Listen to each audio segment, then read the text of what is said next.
back to my channel. Okay, that was extremely enthusiastic for no reason. I literally don't know what to do in front of this camera right now because this is so strange. I have not filmed a YouTube video since 2018. It is almost 6 months into 2019 and wow. I apologize to those who love to watch my videos and have been waiting to see me on YouTube again. I will explain later on my absence, but you click this video because it is a Q&A for freshman year. Myself, Leone Farquharson, I attend Cornell University. Shantae, Shan, and Chelsea Wright are friends of mine. We all went to high school together, Campion College, and we decided to do a collaboration presenting questions and answers of our experiences of freshman year. And you guys were asked on Instagram, and so we're answering so that you guys can be hopefully prepared better than we were. So thank you so much for clicking this video. I'm so sorry for my absence, but new videos coming soon, and please stay tuned for the rest of this video. Freshman year at Cornell University was a combination of many different emotions and many different changes, both good and bad. I mean, change is always hard to adjust to, so, but we're strong. We're strong, and we did it, and we're here stronger.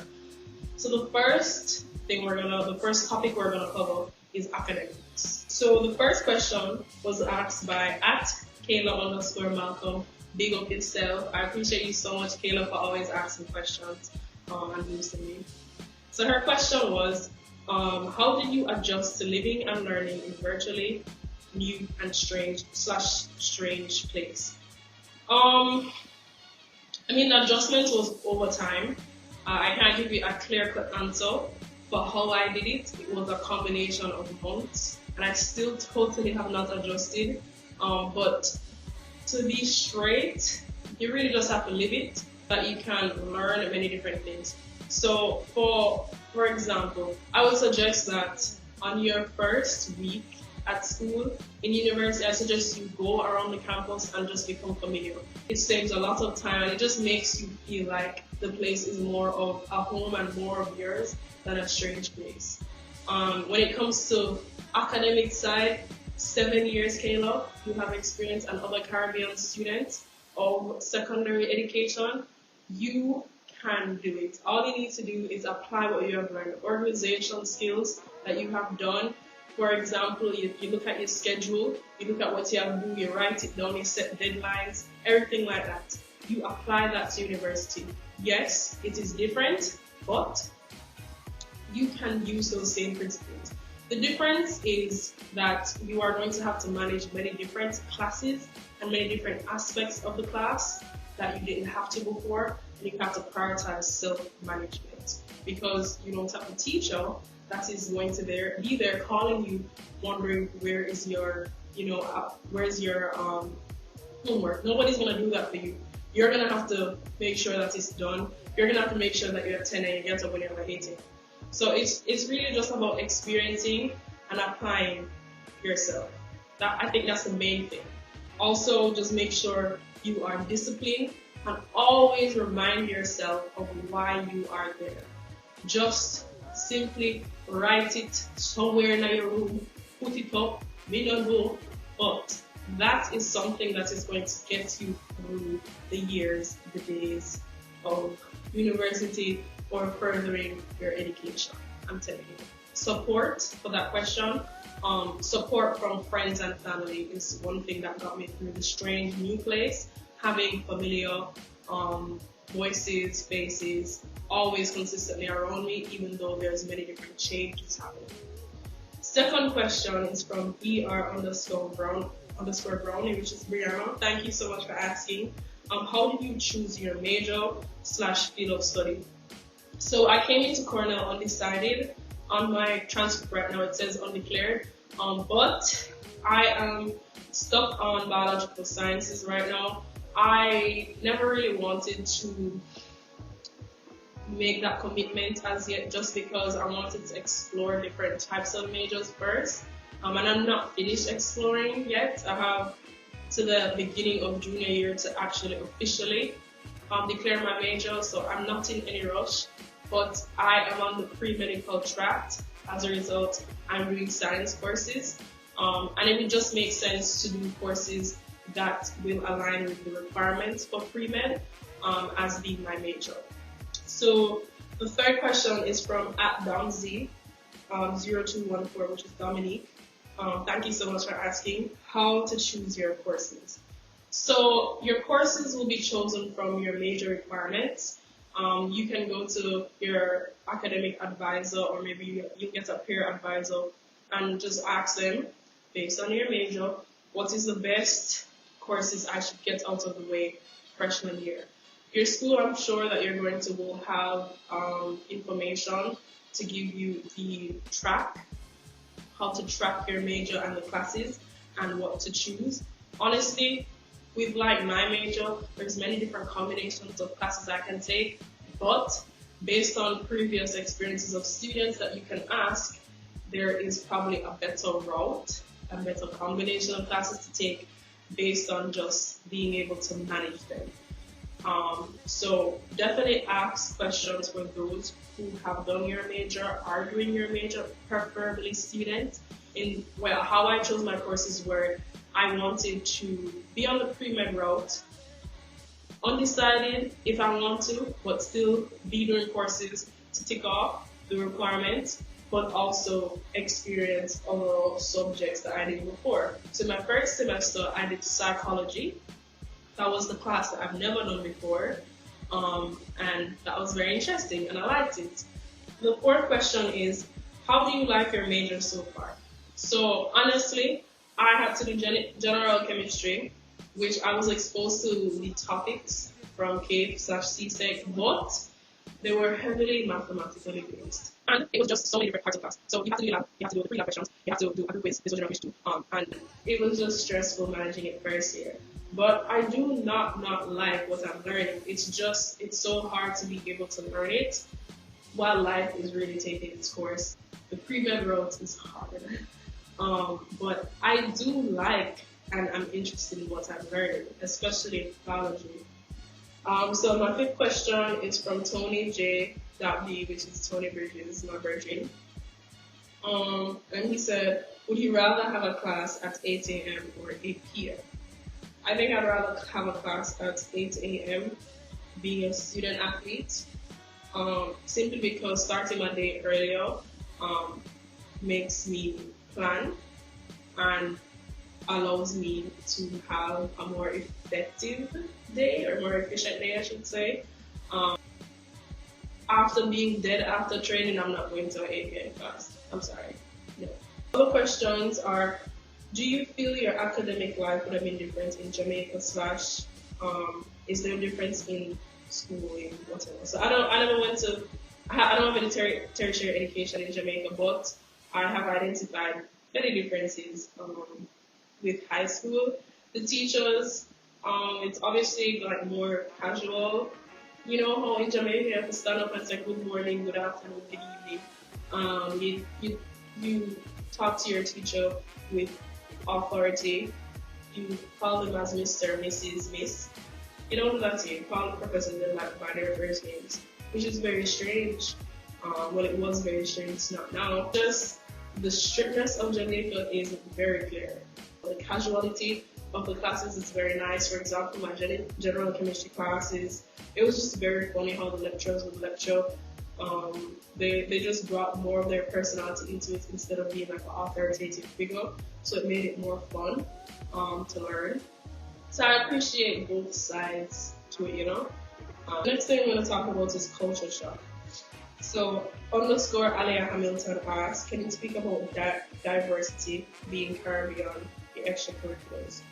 Alright, so in terms of culture shock, I guess in terms of speaking, that was the main culture shock for me, I guess, and it was just very annoying. I mean, I've had many questions. The funniest question, I'm not going to name names, was when did you learn to speak English?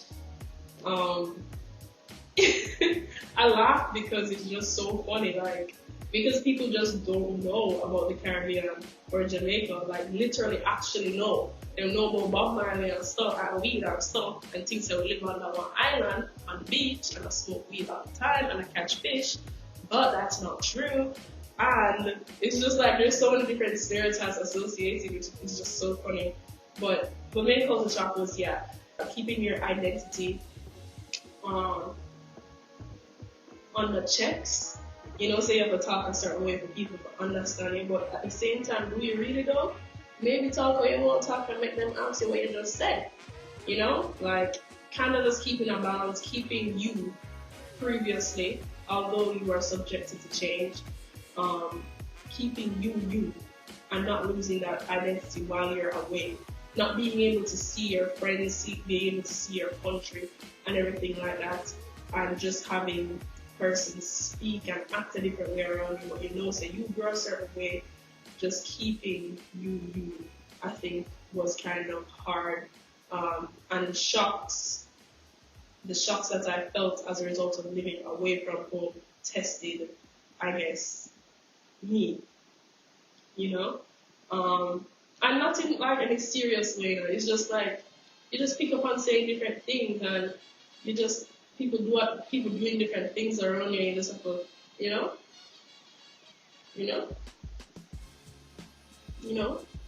But yeah, I've been to the US before. This is not my first time going to the US. I've been to the US many different times before. I've seen white people. I've seen many different types of people. Living with many different types of people, different races or ethnicities was different. People behave differently. People disgusting.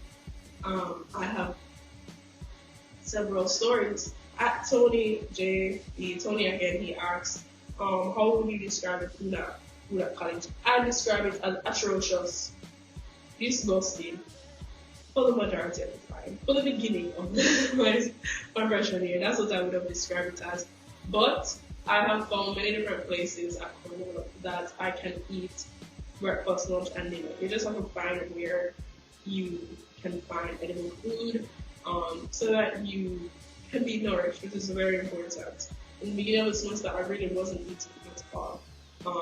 Or just when I don't get dinner that can be sufficiently delicious, I am not going to eat it. You know, business. If it don't taste good, I'm not going to eat it. So, yeah, it was bad for majority of the time, but Cornell does have good food sometimes. Our next question from Tony was the best moment that I've had thus far in Cornell. The best moment was definitely with my friends. Right. No. With myself. I love you guys.